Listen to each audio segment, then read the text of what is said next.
One take. This is NBA One Take featuring yours truly, Pretty Boy Lakers. This is NBA One Take for your head. NBA One Take for your brain. Coming to you live from my home. This is NBA One Take, April 29th, 2025. Two playoff games, two NBA playoff games. The first one, Game 4, between the Golden State Warriors versus the Houston Rockets. Jimmy Butler is back. Jimmy Buckets is back. Jimmy Butler is back, ladies and gentlemen. And he didn't disappoint. Finished with 27 points and giving in a very close game with Draymond Green playing great defensive pressure on Operation Shingun, and they was able to get the big win 109-106 to take a 3-1 edge in the series. This is it, lady. Oh man, this was just such a good game. And even though Stephen Curry struggled, finished only 17 points, was really struggling out there, Brandon Podziemski, he finished with 25. He was really putting it on. And Buddy Hield, they have him starting as well, and he finished with 15. Draymond Green, 6 points, eight rebounds. But his defensive presence in this game was huge for the Golden State Warriors. Golden State, man, listen, they just find that magic.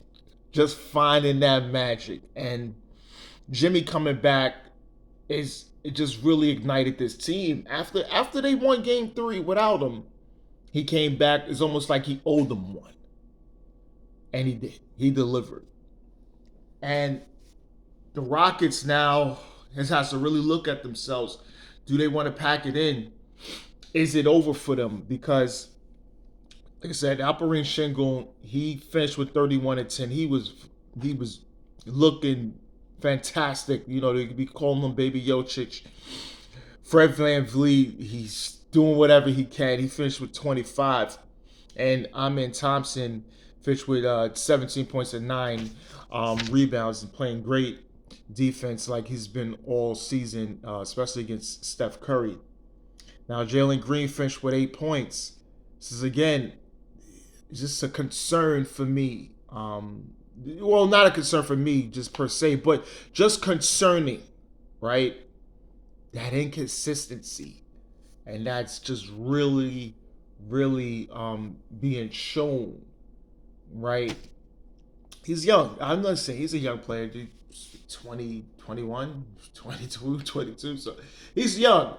But on this level, especially in the playoffs, in this level, when especially against the Golden State, you having a lot of people watching this game. You know, you're in the big market in Houston, so a lot of people's watching this game, and this series especially, and there's going to be a lot of questions about you because when national media is bringing up your name, is saying how you're just not delivering, and you're having commercials, you're having NBA commercials, and also your personal brand commercials coming on. It's really, really concerning. It's really concerning. But Houston, like I said, they were Ime Udoka.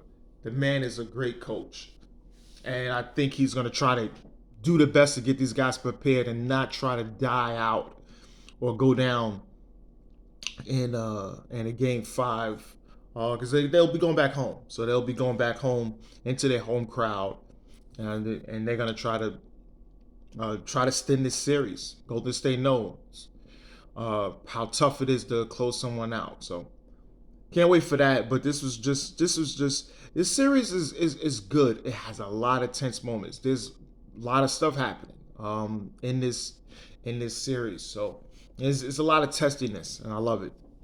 All right, and the other game I have is Game 4 between the Miami Heat and the Cleveland Cavaliers.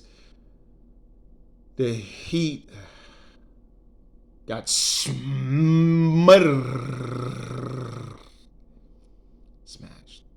I mean, they got smashed. They got their ass whipped. All right, they got their ass whipped. This shit was a damn disgrace. They was up by 50 something points. 50. Beat them by 50. 138-83. Smashed them. In a sweep 4-0. Beat them in Miami. Destroyed them. It was just devastating. And hats off to the Cleveland Cavaliers, man, and Kenny Atkinson got these guys, man, they ready. Okay, Donovan Mitchell, 22, light work. He ain't even had to do anything like that. Gerald had 14 points, 12 rebounds. Evan Mobley, he finished with 17. DeAndre Hunter with 19. Ty Jerome, unsung hero, finished with 18. You're getting great production from role guys on this Cavs team. The Cavs are built to win a championship. I'm telling you, I understand what people say. Yeah, the Miami Heat, they're not really like a 10th seed. They was like a 4th seed. I believed in the hype. Yeah, but this is a number 1 seed, and they played like a number 1 seed should play. Dominant fashion. Dominant fashion. All right, for the Miami Heat, and Bam Adebayo finished with 13.12 rebounds. Nikola Jovic, the young boy, he had 24. Tyler Hero, 4 points in 31 minutes. That ain't gonna get it done. And you get swept, and guess what? Now Eric Spoelstra has to answer questions about the Jimmy Butler situation, and we're not gonna shy away from that. It was disgusting the way that things went down with Jimmy Butler. Disgusting. Guys should have just traded him. That's it. There could have been a better situation for you guys. He's in a perfect situation. Because he wanted to go to Phoenix, which would have probably been the worst situation for him. But you guys, I don't know. And now you got all this heat culture thing that, you guys threw out there a lot. And now they're looking at Pat Riley. They're looking at the roster.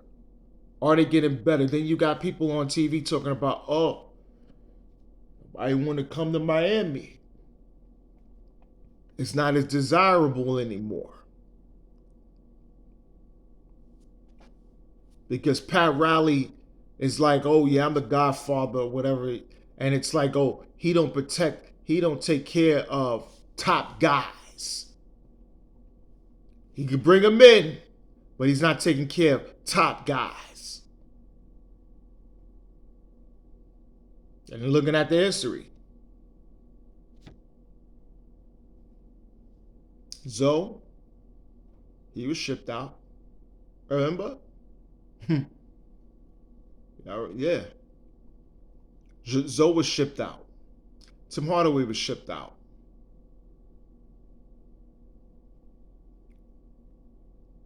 About Jamal Mashburn, he couldn't find. Pat Riley was a coach, couldn't understand Jamal Mashburn, and it was really tough for Mash to adjust there, because the thing is, you look how Jamal Mashburn was in Dallas, he comes to Miami, it's all this thing, you're not utilizing him, doing different sort of things, and then when he leaves to go to Charlotte and New Orleans, he's an all-star.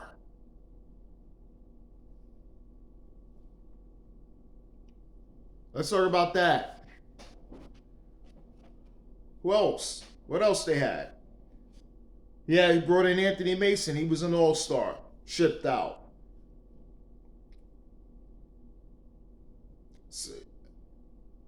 You bring in Shaquille O'Neal. Revamped the Heat because you had young D Wade. Shipped them out. Won a championship with Shaq. Bring in LeBron. Win 2 championships with him. Shipped them out.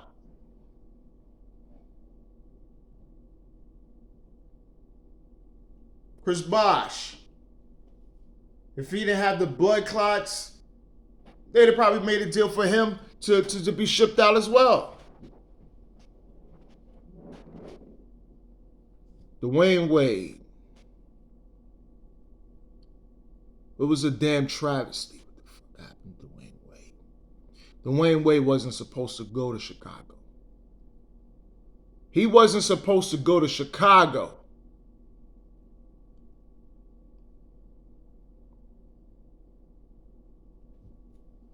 Shipped him. Pat Riley did it. Dwayne Wade, the greatest franchise player in the history of the Miami Heat. People say he's the greatest superstar in the history of South Florida.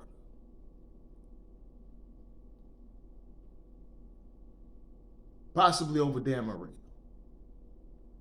And over players that play for the U. This is what I'm talking about.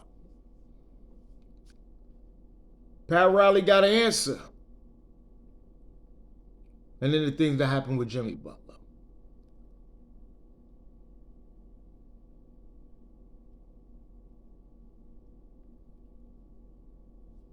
They're having it's a thing that is saying that Miami could bring them in, but they're not taking care of the guys when the guys is coming to them for to being rewarded for their big time production for the team.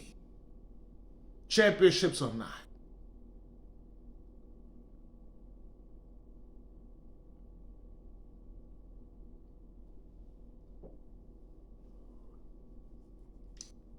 They got an answer for this. Because this is going to be something.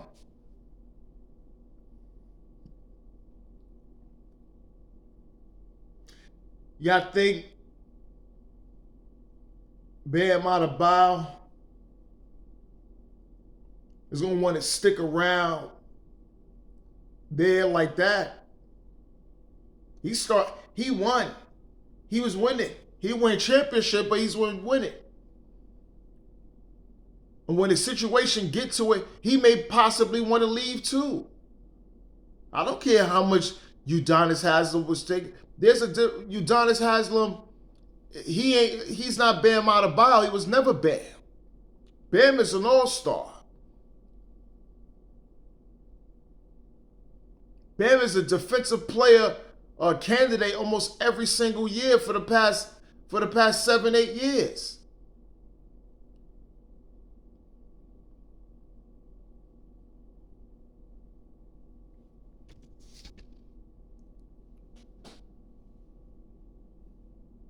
Tyler Hero probably would want to stay, but then after a while, he's going to talk about he going to want to leave.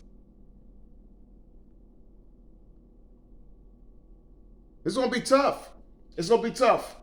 But my Pat Riley got an answer for this. He got to. This is NBA One Takes, Pretty Boy Laker, and I'm out.